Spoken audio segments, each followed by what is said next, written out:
नमस्कार. Cook with Sonali मराठीमध्ये तुम्हा सर्वांचे खूप खूप मनापासून स्वागत. तर आज आपण उपवासाची तिसरी रेसिपी पाहणार आहोत, कुरकुरीत उपवासाचा डोसा. याच्या अगोदर आपण 2 रेसिपी अपलोड केलेल्या आहेत. त्याची लिंक डिस्क्रिप्शन बॉक्समध्ये दिलेली आहे, तुम्ही नक्की जाऊन चेक करा. आपण ही रेसिपी फक्त 10 मिनिटांमध्ये बनवणार आहोत. तर अशाच छान छान रेसिपी पाहण्यासाठी चॅनलला अजून सबस्क्राईब केलं नसेल तर लगेचच चॅनलला सबस्क्राईब करा, बेल आयकॉनचे बटन दाबा, जेणेकरून अशाच छान छान रेसिपीचे नोटिफिकेशन तुम्हाला मिळत जाईल. चला तर सुरुवात करूया. एका मिक्सरच्या भांड्यामध्ये 1 वाटी इथं वरईचे तांदूळ घेतलेले आहेत. त्याचबरोबर 2 चमचे घेतलेत साबुदाणे. आता याला झाकण लावून छान असं बारीक हे आपण मिक्सरला वाटून घेऊया. तर इथे तुम्ही पाहू शकता छान बारीक पीठ आपण इथं तयार करून घेतलेलं आहे. जास्तही जाडसर ठेवायचं नाही. तर या पद्धतीने पीठ तयार झाल्यानंतर आता याच्यामध्ये अर्धी वाटी घट्टसर दही घातलेलं आहे. जास्त आंबट दही वापरू नका. त्यानंतर 1 वाटीवर इथं पाणी घातलंय. चवीनुसार मीठ घालायचं आहे. त्याचबरोबर 1 चमचा साखर टाकल्यामुळे डोशाला रंग खूप सुरेख येतो. मिक्सरच्या भांड्याला झाकण लावून छान असं पीठ हे आपण इथे मिक्सरला वाटून घेतलेलं आहे. आता हे तयार झालेलं जे पीठ आहे ते आपण एका बाउलमध्ये काढून घेऊया.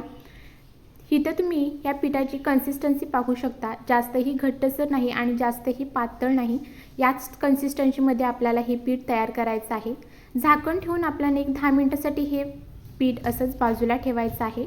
आता आपण डोशासोबत चटणी तयार करूया. त्याच्यासाठी एका छोट्या मिक्सरच्या भांड्यामध्ये 1 वाटी ओले शेंगदाणे घेतले, त्याबरोबर मूठभर कोथिंबीर आणि 1 हिरवी मिरची. तुमच्याकडे जर कोथिंबीर वापरत नसेल तर स्किप केला तरीही चालेल. मिक्सरच्या भांड्यामध्ये थोडंसं पाणी घालून आपण इथं बारीक अशी ही चटणी मिक्सरला वाटून घेतलेली आहे. तयार झालेली चटणी एका छोट्या कढईमध्ये इथं मी काढून घेतलेली आहे. थोडंसं पाणी याच्यामध्ये ॲड केले आणि या पद्धतीनं आपण इथं चटणी बनवलेली आहे. आता याच्यामध्ये चवीनुसार मीठ घालून घेऊया. मीठ घातल्यानंतर व्यवस्थित एकदा चटणीमध्ये सर्व मिक्स करून घ्यायचं आहे. आता याला तडका देण्यासाठी एका पॅनमध्ये 1 चमचावर तेल कडकडीत गरम करून घेतलं आहे. त्याच्यामध्ये छोटा पाव चमचा जिरे घातलेला आहे आणि छान कडकडीत ही फोडणी जी आपण आता चटणीवरती घालून घेऊया.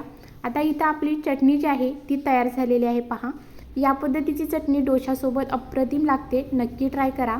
आता आपण बनवून घेतलेलं डोशाचं पीठ घ्यायचं आहे आणि आपण याच्यामध्ये सोडा किंवा इनो काहीही वापरणार नाही. त्यामुळे जाळीदार डोसा बनवण्यासाठी आपण हे पीठ जे आहे ते 5 मिनटं एकाच बाजूनं फेटून घ्यायचं आहे.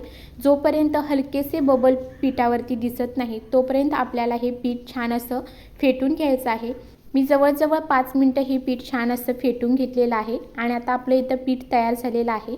आता आपण डोसा बनवायला घेऊया. तर इथे मी तवा गरम करून घेतला आहे. तवा मध्यम गरम करून घ्यायचा आहे आणि त्याच्यावरती 1 पाण्याचा हबका मारायचा.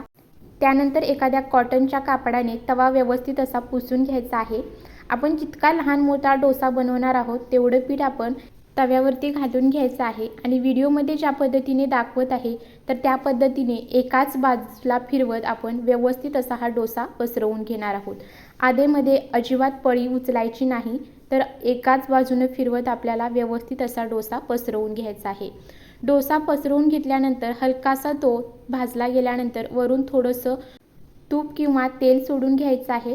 तर इथे मी 1 चमचा तेल व्यवस्थित असं पसरवून घेतलं आहे. हलकासा पाहू शकता तांबूस रंगावरती डोसा भाजलेला आहे आणि या पद्धतीने आपल्याला कुरकुरीत होईपर्यंत डोसा हा भाजून घ्यायचा आहे.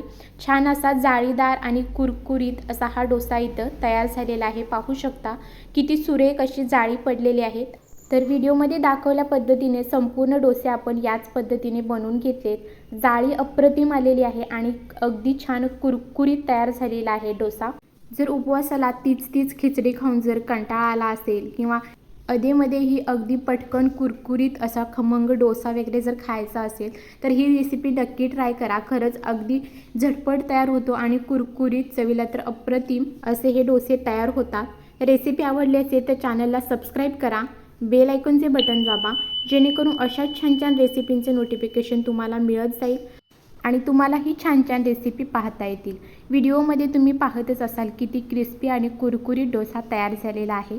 तर तुम्हीही एकदा ही रेसिपी नक्की ट्राय करा. तुमच्याही घरच्यांना असे कुरकुरीत उपवासाचे डोसे नक्की करून खायला घाला, त्यांनाही नक्की आवडतील. धन्यवाद. भेटूया अशाच व्हिडिओसोबत.